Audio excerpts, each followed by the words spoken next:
But we're going to focus in on three, related to Syria, the Chinese Uyghurs and Turkic Muslims, and also Belarusians. I'm hoping when we come on to a Q&A, some of you might bring up other concepts as well. And why now? Well, you might say to me, well, of course, obviously you're going to be discussing this because it's the Assembly of State Parties of the ICC. But I think there are other reasons why we're here as well this evening. Many of you will know it's actually been 3 years since that decision of the Myanmar Bangladesh president. It was heralded by many as a turning point, and absolutely rightly so. It was an incredible decision for many, particularly, of course, the Rohingya. But what about opportunities for others? Some of those survivors, victims and communities who have arguably suffered from some of the most brutal crimes since World War II. So the question I think we're going to be asking ourselves tonight is, was it meant to be a one-off? Why haven't there been further decisions? And also, the reason we're coming here tonight, I think if we look at what events that are going on globally, of course we know the situation in Ukraine. It's a remembrance to us of the linkages between impunity, accountability, peace and security. It comes no surprise that to many that the tactics that we've seen in Syria are being played out in Ukraine. And again, we're going to hear about the Syrian situation this evening. And perhaps, of course, what we want to know... Oh, there we go. Is it working? Is that... Oh, yes, it is working. Very good. And I think another question we're going to be asking ourselves, when will a decision be made by the prosecutor? And you're going to hear this evening that some of the victim submissions that were made were submitted almost 3 years ago. So time is ticking, and I think many of the victims and survivors would welcome a decision by the prosecutor. Right, on that note, but shocked we should be, actually. And also thank you for reminding us of the calls for the victims and survivors that want an ICC investigation, and that's important because we know when the registry stated an investigation was opened on Myanmar Bangladesh that the victims unanimously wanted one. So that's important. We often hear the differences between the Rohingya and any other context, but here we've heard today the similarities, and we of course actually represent hundreds of Rohingya. Thank you so much. Let's move on to Rodney Dixon. Rodney, you represent, I was just checking it again, in the UK and globally, a very diverse group from governments, former and current heads of state, military commanders, but also we're happy to hear, Rodney, also some victims groups and NGOs, and that's what you're going to be speaking about this evening. You're a specialist, of course, in international criminal law and public international law. Now, Rodney, before we turn on to the Uyghurs, I just want to ask you, you're representing also Syrians and their victims submission. You've heard what Nick has to say. Anything that you'd like to add? Welcome. Thank you very much. Nick has, of course, covered it completely comprehensively, but I could just add that our group of 29 victims who we filed on behalf of, or as has been emphasized here, only a sample of the thousands that are in the refugee camps. We were only able to get to a small group with the time and resources, but have said to the prosecutor, you would be able to get to everyone. I think what has struck us most, and we've been involved in this, and I'm going to talk about the Uyghur situation as well, is the number of rebuffs that one has got generally about Syria, first of all, saying, well, there's nothing that can be done, the ICC has no jurisdiction. And yet there is an obvious, clear jurisdictional base. Of course, there are lots of arguments that can be raised around that on the evidence, looking at how the case will be taken forward. But I'm pleased you mentioned that I do a lot of defense work. Leave that for the defense lawyers to do. The prosecutor should not have the mindset of defense lawyers. They should be looking at how can they bring the case so that the shock that we're talking about can actually materialize in people being investigated and charged. And we would never in our national jurisdictions ever accept the prosecutor saying, well, I don't know, this might just be quite difficult, or yeah, there are going to be loads of jurisdictional problems. No, the public pushes 100%. You've got to bring people to justice, and it should be the same at the international level. There will be arguments on the other side, but there will be plenty of people like me or other colleagues who can make those arguments in the courtroom. Let the system work, because then you will ensure that the law does develop and it keeps in touch with the actual situations that are on the ground and the complexities of those. You can't just go for the easy cases, and there are plenty of those. You've got to go for the ones that are challenging as well. And it's often the challenging ones that are the ones that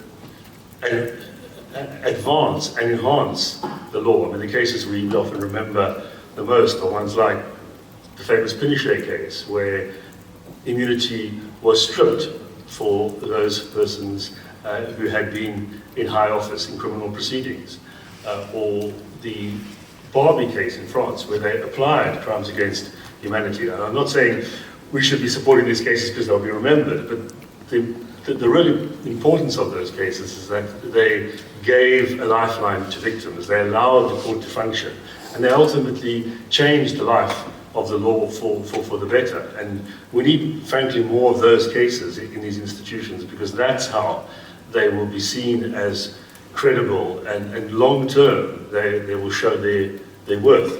So that's all I would add in relation to Syria, but I think it dovetails quite neatly into the Uyghur case as well, because it's the same rebuke that you often face when trying to say that there is a case that could be brought against China.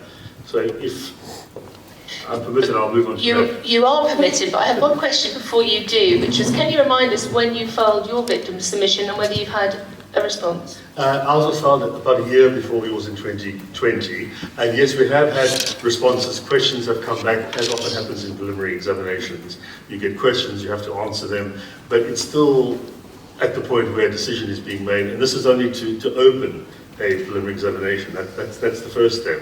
Once that happens, then you still have to look at going through that. Then there's the investigation stage. Then there's only potential charges after that. So we're very early days, and it does take some time. I mean, I know these are not straightforward matters, but I think it is important that they are processed a lot more quickly than is happening.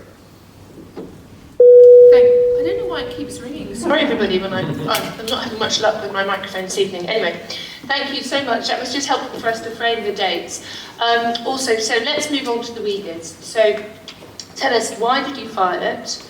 And what crimes are we looking at in the situation of the Uyghurs? Thank you.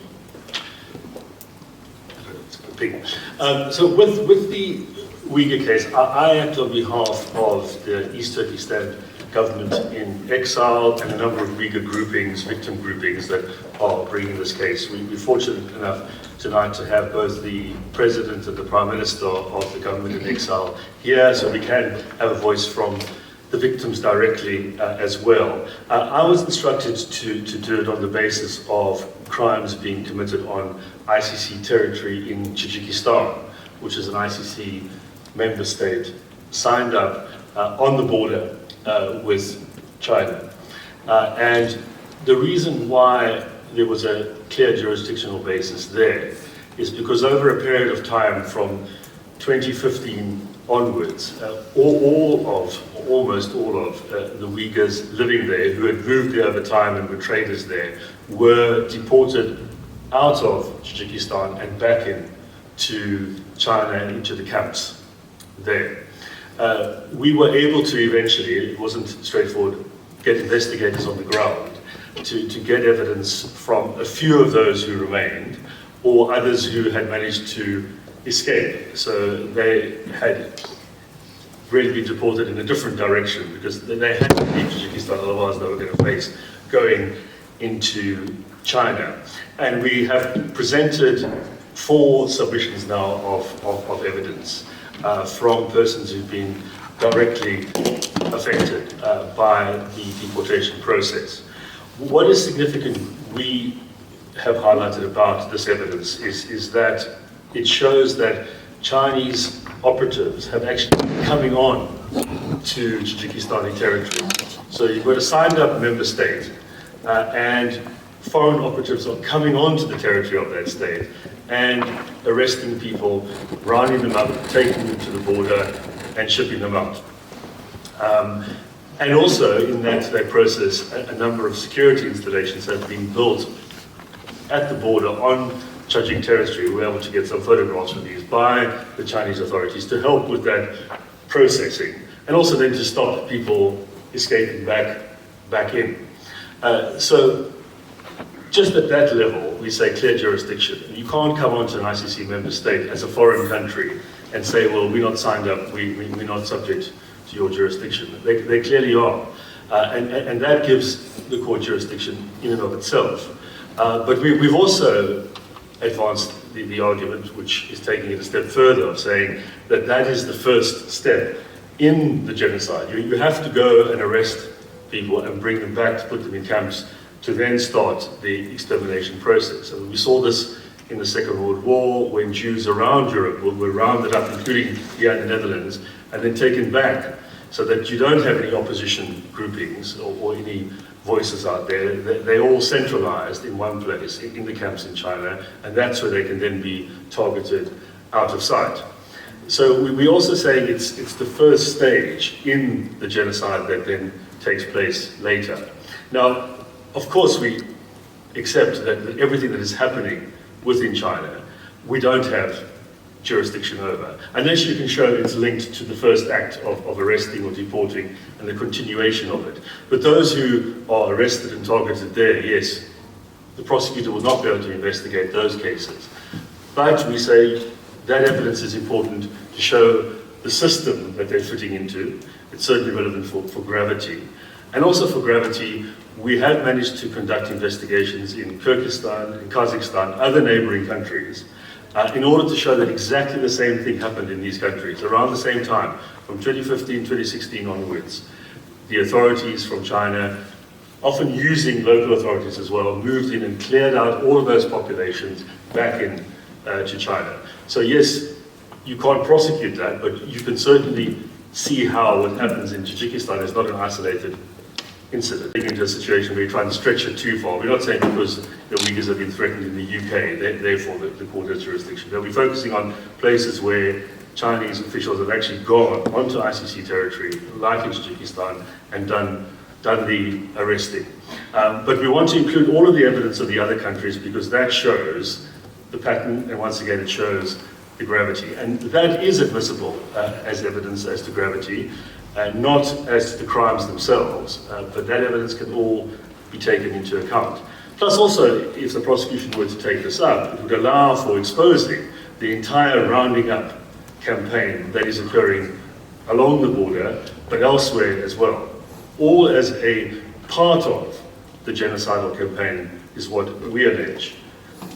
It's part and parcel of it to ensure that there are no Uyghurs left outside. There is no government in exile any longer, but everyone is brought back in and controlled. And in that way, you prevent dissident groupings, dissident voices, and resistance growing. So that is the evidence that we've presented, and we're basing it firmly on the Myanmar precedent in relation to deportation, persecution, other inhumane acts. But we also say, taking the additional argument as well, that it's the first step in a genocidal campaign. And it's not as though we've plucked the allegations of genocide out of the air. Many governments around the world now have highlighted this particular issue, and many parliaments have said that it does amount to genocide, and that it's at least certainly worth a full investigation. The UN even recently identified it as crimes against humanity. So the evidence that we're putting in fits into what the international community has been highlighting for some time as well. So far, where we stand is that it's all being submitted, it's being reviewed. We've had similar questions as well from the OTP about some of the aspects which we are answering, and then down the line hoping for a decision as to where it will go. We, on behalf of our clients, have emphasized that given the very serious allegations of genocide, that it's certainly one that the prosecutor should look very closely at seeing how the precedent could be applied to allow for, as I stressed at the beginning, to allow for the cases on behalf of the victims to be investigated. And that it should be particularly so given the gravity of the allegations about what happens to persons inside China when they get there. Most fortunately, recently we were able to get somebody who had been in one of the camps, who had managed to get out and was assisted by the US government actually to get to the US to provide evidence of what was happening in the camps. And some of that which emerged was very significant for the whole purpose of cross-border crimes, because they were able to testify about how guards and those in the camp were telling people, don't think that you can run away, because we will get you, we will track you down outside, and you will be brought back. And they were offering people in the camps information about people abroad. Where do they live? How can we find them? You know, if they cooperated, then we might release you. So that's from the horse's mouth, that those in the camps actually identifying that those outside will be targeted. And they even came across some people there who were from Tajikistan. So that also helps to complete the circle in a way. It's not just evidence of people being taken, but also what happens to them inside. So we're overall urging this to take place. I mean, if I can just finish with reiterating the point again, I have in the context of this case often mentioned, I know it doesn't entirely fit, but the Al Capone case on him being taken down for tax evasion, not murder. Of course, you can't compare it to genocide, but I often refer to it for two reasons. One, it showed how in the 1930s, prosecutors in Chicago were so determined to find a way of getting somebody who was such a notorious killer. Yes, there were jurisdictional evidential problems with the murder, but they found a way to get him into jail. That's the first thing, you know, robust prosecutors. But secondly, also, it was because the community in Chicago was saying, you really have to get this guy, because he's terrorizing us.